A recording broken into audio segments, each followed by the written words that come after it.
لله نحمده ونستعينه ونستغفره ونؤمن به ونتوكل عليه ونعوذ بالله من شرور أنفسنا ومن سيئات أعمالنا من يهده الله فلا مضل له ومن يضلله فلا هادي له ونشهد أن لا إله إلا الله وحده لا شريك له ونشهد أن سيدنا ونبينا ومولانا محمدا عبده ورسوله أما بعد فإن أصدق الحديث كتاب الله وخير الهدي هدي محمد صلى الله عليه وسلم وشر الأمور محدثاتها وكل محدثة بدعة وكل بدعة ضلالة وكل ضلالة في النار. قال الله تبارك وتعالى في القرآن المجيد والفرقان الحميد: ولا تقولوا لمن يقتل في سبيل الله أموات بل أحياء ولكن لا تشعرون. وقال صلى الله عليه وسلم: لا يؤمن أحدكم حتى يكون هواه تبعا بما جئت به، أو كما قال صلى الله عليه وسلم. عزیزان محترم، گزشتہ جمعہ جو 10 محرم الحرام کی تاریخ بھی تھی، اس میں گزرے ہوئے زمانوں میں سن 61 میں ایک واقعہ پیش آیا تھا. وہ حضرت حسین رضی اللہ تعالیٰ عنہ کی شہادت کا واقعہ. اس واقعے کو آپ حضرات کے سامنے اس گزارش کے ساتھ، اس درخواست کے ساتھ میں نے شروع کیا کہ یہ واقعہ اور اس سے جڑی ہوئی چیزیں بہت نازک ہیں، بہت حساس ہیں، اس لیے کہ تھوڑی بھی کمی بیشی ہوئی تو صحابہ کرام پر بعض مرتبہ الزامات اور دوسری چیزیں آ جاتی ہیں، اور کسی کی محبت میں کسی کے حقوق کی ناحق تلفی اس کی اجازت نہیں ہے. شہادت حسین رضی اللہ تعالیٰ عنہ کے واقعے سے پہلے یا اس کے بعد لوگوں کو یہ سمجھنا ضروری ہے کہ حضرت حسین رضی اللہ تعالیٰ عنہ کی شہادت سے پہلے ہی حضرت حسین رضی اللہ تعالیٰ عنہ کو بہت بڑا مقام اللہ نے عطا فرمایا. لوگ یہ سمجھتے ہیں کہ شہادت کی وجہ سے مقام ملا ہے، لیکن اس شہادت کو اس طرح پیش کرنے سے مقام مل رہا ہے، یہ صحیح نہیں ہے. حضور صلی اللہ علیہ وسلم کے نواسے ہیں، جنت کے نوجوانوں کے سردار ہیں، یہ سب کچھ پہلے ہی نام مل چکا ہے. یہ سب کچھ پہلے ہی بزرگی اور فضیلت کے لیے کافی چیزیں ہیں. اس لیے حسین رضی اللہ تعالیٰ عنہ کی شہادت کو جس طرح دردناک اور بھیانک انداز میں بتایا جاتا ہے، اور خاص طور پر جن لوگوں نے حضرت حسین رضی اللہ تعالیٰ عنہ کو دھوکہ دیا، انہی لوگوں نے بعد میں اس سلسلے میں سب سے زیادہ دھوکے امت کو دیے. کوفہ والوں نے بلایا، پھر ساتھ چھوڑ دیا، لیکن شہادت کے بعد وہ ایسا رونا روتے ہیں، ایسا اپنے آپ کو دکھاتے ہیں جیسے انہوں نے کچھ کیا ہی نہیں. یہ بڑا مسئلہ ہے. اور عام طور پر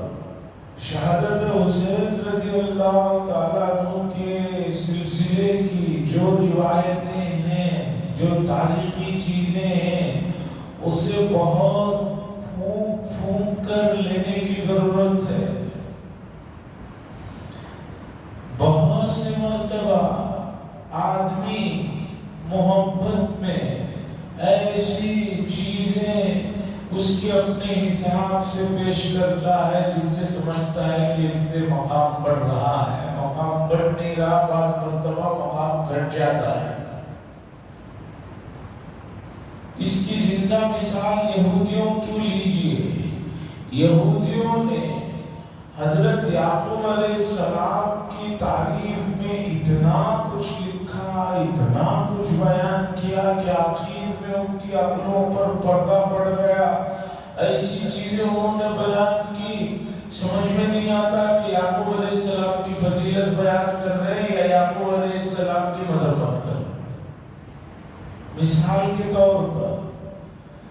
ان لوگوں نے کہا کہ یعقوب علیہ السلام بہت ہی طاقتور اور اچھے نبی تھے۔ اچھی بات، انبیاء کو اللہ اسپیشل چیزیں دیتے ہیں، مان لیا۔ اس کے بعد واقعات گھٹتے گھٹتے طاقت کو بڑھاتے ہوئے یہودیوں نے کہا کہ ایک مرتبہ وادی سینا میں حضرت یعقوب علیہ السلام کے ساتھ اللہ تعالیٰ انسانی شکل میں آئے، مقابلہ ہوا۔ یہ سب سے بڑی غلط بات ہے کہ اللہ تبارک و تعالیٰ جسم وغیرہ زمانے سے پاک ہے، یہ بھی مان لیا آپ نے۔ اب آگے اپنے پیغمبر کی طاقت کو بڑھانے کے لیے جس اللہ نے ان کو پیدا فرمایا،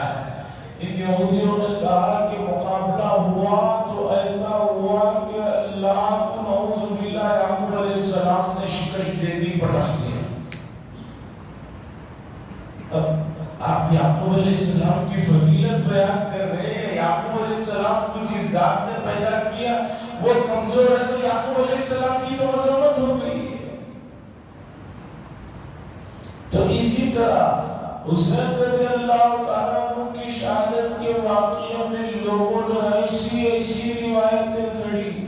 ایک تو بتا رہے ہیں کہ حضرت حسین رضی اللہ تعالیٰ عنہ مظلوم ہیں، لیکن میدان جنگ میں جو ان کے حالات ان کے دھوکے بازوں نے بیان کیا، بعد کے زمانوں میں کہنے لگے حضرت حسین رضی اللہ تعالیٰ عنہ نے لڑا، اس شجاعت کے ساتھ لڑا، آپ کا اور آپ کے گھوڑے نے اتنے لوگوں کو قتل کیا، اتنے لوگوں کو قتل کیا، ہزاروں کے لشکر کو جو ہے ختم کر دیا۔ مظلومیت کا واقعہ بیان کر رہے ہیں یا حضرت حسین رضی اللہ تعالیٰ عنہ کو جو ہے ظالم بنانے پر تلے ہوئے ہیں؟ لشکر ہی پورا جو ہے بعد میں جو آیا تھا ابن زیاد کی طرف سے، وہ 5000 کا لشکر تھا۔ اب یہ بیان کرنے والے کہتے ہیں کتابوں میں آتا ہے کہ ہزاروں کا لشکر آیا تھا، سب کے سب کو ختم کر دیا۔ ایسا نہیں ہے، یہ مبالغہ صحیح نہیں ہے۔ تو بہرحال میں نے پچھلی جمعہ بھی اس گزارش کے ساتھ اللہ سے توفیق کی دعا کرتے ہوئے واقعہ سنایا کہ واقعہ سناتے ہوئے بہت احتیاط سے نازک قدم اٹھانے پڑتے ہیں، چونکہ اس سے جڑے ہوئے بہت سی چیزیں ہیں جن کی وجہ سے لوگ جو ہے وہ کچھ اور غلطیاں کر بیٹھتے ہیں۔ تو بہرحال گزشتہ جمعہ بات یہاں پر آ کر رکی کہ حضرت حسین رضی اللہ تعالیٰ عنہ مکے سے نکل کر کوفہ کی طرف چلتے ہیں، راستے میں اطلاع ملتی ہے کہ آپ کے چچا زاد بھائی مسلم بن عقیل کو شہید کر دیا گیا۔ وہاں راستے میں بھی کچھ لوگوں سے ملاقات ہوتی ہے، ان لوگوں نے بھی یہی حضرت حسین رضی اللہ تعالیٰ عنہ سے کہا کہ آگے مت جائیے، کوفہ والوں میں وفاداری کا کوئی مسئلہ نہیں ہے، یہ بدلتے رہتے ہیں۔ لیکن حضرت مسلم بن عقیل رضی اللہ تعالیٰ عنہ کے فرزندان اور ان کے جو اپنے